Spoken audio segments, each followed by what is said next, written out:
Plein feu sur le film Le Beau Rôle en compagnie de son réalisateur Victor Rodenbach. Bonjour. Bonjour. Et puis l'acteur principal, le rôle masculin principal, donc William Lebguil. Bonjour. Bonjour. C'est un premier long métrage.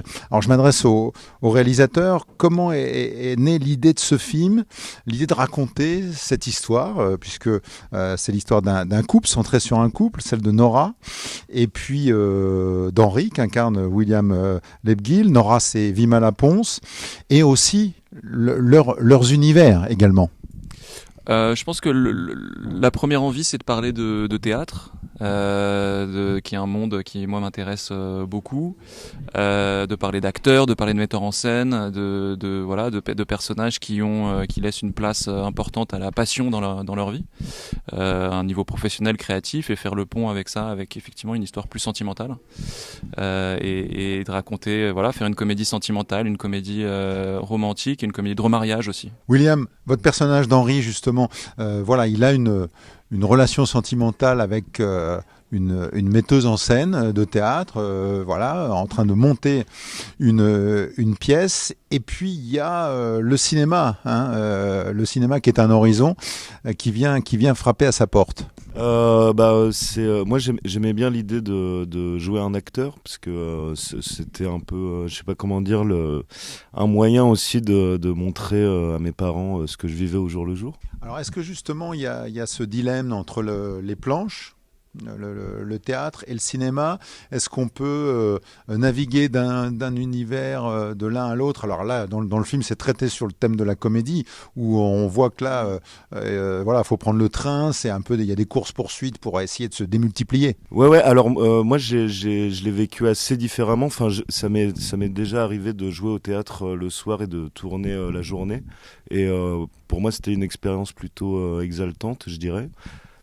Après, c'est vrai que parfois c'est assez compliqué de lier les deux, puisque c'est des plannings très différents, que ce soit, par exemple, au théâtre, on doit s'engager 2 ans à l'avance ou 1 an à l'avance, et puis donc parfois c'est assez compliqué de lier les deux. Mais moi, c'est quelque chose qui me plaît beaucoup, de retourner au théâtre, de faire du cinéma. Je trouve que c'est deux choses très très complémentaires, quoi, quand on est acteur. Et le fait de devoir... Alors, il y a la disponibilité physique, mais il y a aussi la disponibilité dans sa tête. C'est aussi ce que vit un peu votre personnage, quoi. Et il faut savoir... parce qu'il y a deux univers, il y a 2 créateurs. Il y a le réalisateur de film, il y a votre compagne qui est metteuse en scène. Donc, c'est pas simple. Oui, c'est ça. Et puis, c'est aussi... ce que raconte le film, c'est qu'à un moment donné, le couple, il se crée avec le prisme du théâtre, et sur un même rêve que les 2 personnages ont, de faire du théâtre. Et à un moment donné, mon personnage change de rêve, et c'est comment ils vont réussir à faire avec le fait que le partenaire change de rêve. Victor, alors justement, ces 2 mondes, le cinéma et le théâtre, en voyant votre film, j'ai pensé au mot de Louis Jouvet, c'est-à-dire au théâtre on joue, au cinéma on a joué. Alors votre regard? Oui, c'est intéressant. Effectivement, il y a l'idée effectivement, c'est sûr, au théâtre, le fait de remonter sur scène tous les soirs, de se remettre en question, ça implique un rapport au jeu, à la performance qui est différent du cinéma, qui fige les choses quelque part d'une certaine manière. Après, moi, je voulais parler du théâtre et du cinéma, et je voulais faire une comédie, c'est-à-dire montrer des gens au travail, avec affection, avec tendresse, et aussi arriver à faire rire avec les moments ridicules qui peuvent apparaître aussi dans ces 2 pratiques. Mais c'était aussi surtout pour moi l'occasion de trouver une métaphore pour raconter l'indécision dans laquelle sont les personnages, la résistance qu'on peut avoir à remettre en question des bases qu'on a posées dans l'histoire d'amour, alors que ça devient nécessaire. C'est-à-dire que pour pouvoir continuer de s'aimer, il faut arriver à se renouveler, à se réinventer, à réinventer quelque chose de nouveau. Et donc ce tiraillement entre les 2 mondes, le regard qui pose chacun sur le cinéma, sur le théâtre, le fait d'un côté le personnage de Nora qui n'arrive pas à casser ses anciennes habitudes de metteuse en scène, Henri qui n'arrive pas à choisir et qui force un peu les autres à choisir pour eux. voilà, ça permettait de métaphoriser pour moi le rapport amoureux, ce que je voulais raconter sur l'amour à cet endroit-là, quoi. Alors, quelles sont vos influences? Est-ce qu'il y a des modèles? Vous parliez tout à l'heure de comédies romantiques qui vous ont un petit peu inspiré. J'ai beaucoup pensé à la la comédie américaine des années 30-40, mais plus d'un point de vue thématique, je pense, que formel, c'est-à-dire que voilà, le film raconte l'histoire d'un couple qui essaie de se retrouver, donc de ce point de vue-là, ça va creuser un peu au même endroit. Après, formellement, j'ai aussi j'ai un peu traversé en référence, oui, un peu l'histoire de la comédie sentimentale aussi des années 80, 90, 2000, les films de Woody Allen, les films de Noah Baumbach. J'ai beaucoup pensé à James L. Brooks aussi, qui est un réalisateur que j'affectionne beaucoup. Voilà, dans une approche des personnages comme ça, très, très aimante, avec une croyance dans la capacité des gens à s'améliorer, à changer. Voilà. C'est un peu un film sans antagoniste. C'est un film voilà, où la douceur est importante. Et donc je suis allé chercher tout ça un peu dans ces films-là. Ouais. Voilà, où les personnages peuvent évoluer. C'est important. William, vous avez, vous, des acteurs que vous aviez un petit peu en tête au moment d'incarner votre personnage? Il y avait en tout cas une comédie romantique que j'aime énormément, qui est sortie il n'y a pas très très longtemps, qui s'appelle Licorice Pizza, de Paul Thomas Anderson. J'aime bien ces comédies romantiques où les personnages ils sont très concrets, très marrants, et où ils sont à la fois émouvants et marrants aussi. Ça me plaît énormément. Alors, il faut parler de ce couple entre Vimala Pons et William. Il y a une très belle alchimie à l'écran que l'on voit entre eux. Comment s'est déroulé un petit peu le casting? Est-ce que vous avez tout de suite pensé à eux? Comment vous avez envisagé de distribuer un peu les rôles? Alors j'ai très tôt pensé à William. Il se trouve qu'avec William on se connaît depuis longtemps parce que quand je suis sorti d'école de cinéma en 2012, on a fait un court-métrage ensemble qui s'appelait Les Haussiens. Et à l'époque, voilà, on a commencé à rêver aussi un autre projet qui finalement s'est pas fait, un projet de long-métrage. Et après le temps a passé, moi j'ai beaucoup travaillé comme scénariste. Et quand j'ai fini par remettre le doigt sur l'idée du beau rôle et que j'ai su ce que je voulais raconter et commencer à l'écrire, je suis retombé par hasard sur William pendant le confinement dans le village désert où j'étais confiné, où c'était l'autre personne confinée au même endroit. Et donc ça a été un hasard très très heureux et qui m'a en fait me rendre compte que voilà la voix que j'entendais en écrivant les dialogues d'Henri, qui d'ailleurs s'appelait pas encore Henri à l'époque, c'était la sienne, quoi. Donc ça m'a beaucoup aidé de pouvoir continuer à écrire en pensant à lui et pour finalement lui proposer le scénario et qu'il l'accepte à mon grand bonheur. Donc ça s'est passé comme ça. Et après, voilà, effectivement, dans le reste du casting, la question du personnage de Nora était évidemment la première question qui se posait.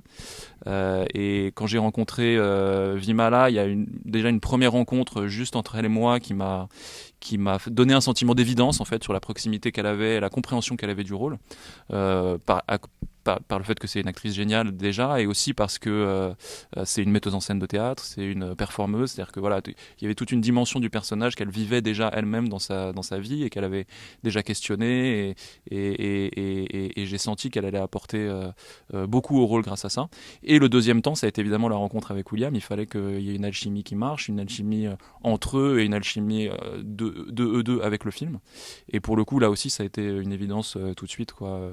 On a fait une petite lecture de texte et surtout je les ai vus échanger et connecter immédiatement. Oui, et puis les dialogues qui sont très bien écrits, qui sonnent juste, très naturels. Voilà, on est dans une spontanéité. William, alors ce jeu avec Vimala? C'était une rencontre vraiment excellente, quoi. C'était vraiment génial, elle est hilarante. On s'était croisés 2-3 fois, mais effectivement on a passé des essais ensemble et en fait ça a duré clairement 4 heures, quoi. Et en fait elle est arrivée, puis on devait logiquement pendant les castings ça va plutôt vite, quoi. On se dit bonjour et puis on commence à jouer les scènes et puis on dit la prochaine on vous rappellera, quoi. Puis là, ça a duré 2 heures. On a discuté pendant 2 heures. On a ri. Enfin, on a mis beaucoup de temps avant de démarrer à filmer les scènes, quoi. et ensuite, sur le plateau, ça a été exceptionnel parce elle me fait énormément rire. J'aimerais avoir un petit éclairage sur une idée que j'ai trouvée géniale. C'est voilà, cette correspondance télépathique entre les deux personnages. Voilà, parce que j'ai trouvé c'est très fort, voilà, dans les regards et puis avec ces ces petits textes qui arrivent à l'écran. En fait, le film et l'histoire des deux personnages se structurent assez simplement sur deux axes qui sont l'axe du regard et l'axe de la conversation. Qui sont deux éléments essentiels dans leur vie, dans la vie d'un acteur et d'une metteuse en scène, et aussi dans la vie d'un couple. Donc il y avait comme ça quelque chose qui s'était structuré assez naturellement sur le regard qu'elle pose sur lui, qui est un regard professionnel, un regard amoureux, qui cesse d'être amoureux, puis qui cesse d'être professionnel pour qu'il puisse redevenir amoureux. Et aussi l'idée de la conversation, voilà, dans la première scène, quand la conversation commence, il commence à s'aimer, quand la conversation se déploie, il s'aime de plus en plus fort, et quand la conversation s'arrête, plus rien n'est possible. Donc j'avais conscience que c'était un peu les deux axes du film, et à ce moment-là, au début, il fallait que je trouve une idée pour raconter de manière très efficace et comme ça sensorielle leur intimité, en fait. Voilà, il fallait aller assez vite, puisque mine de rien, l'histoire du film commence au moment où ça commence à aller mal entre eux, et donc je me suis posé cette question-là: comment raconter cette intimité, cette affection, mais aussi ce côté peut-être intrusif que peut finir par avoir la proximité avec quelqu'un qu'on aime depuis longtemps et avec qui on partage tout. Et donc voilà, regard, conversation, je les ai fait parler avec le regard, et ça m'a permis de raconter ça, ouais. Oui, alors et ça effectivement c'est très réussi. Le titre, Le Beau Rôle, vous l'avez trouvé rapidement, il s'est imposé à vous? Oui, assez rapidement, ça m'a amusé de jouer sur les différents sens qu'on pouvait en tirer. Le beau rôle, c'est à la fois le rôle que cherche le personnage d'Henri, qui cherche un meilleur rôle au cinéma que celui qu'il a eu peut-être au théâtre, pour finalement se rendre compte que il n'y a pas de meilleur rôle et que il faut juste continuer à travailler et pourquoi pas retrouver Nora aussi dans ce cadre-là. Et c'est aussi le beau rôle qu'on essaie d'avoir parfois dans la relation.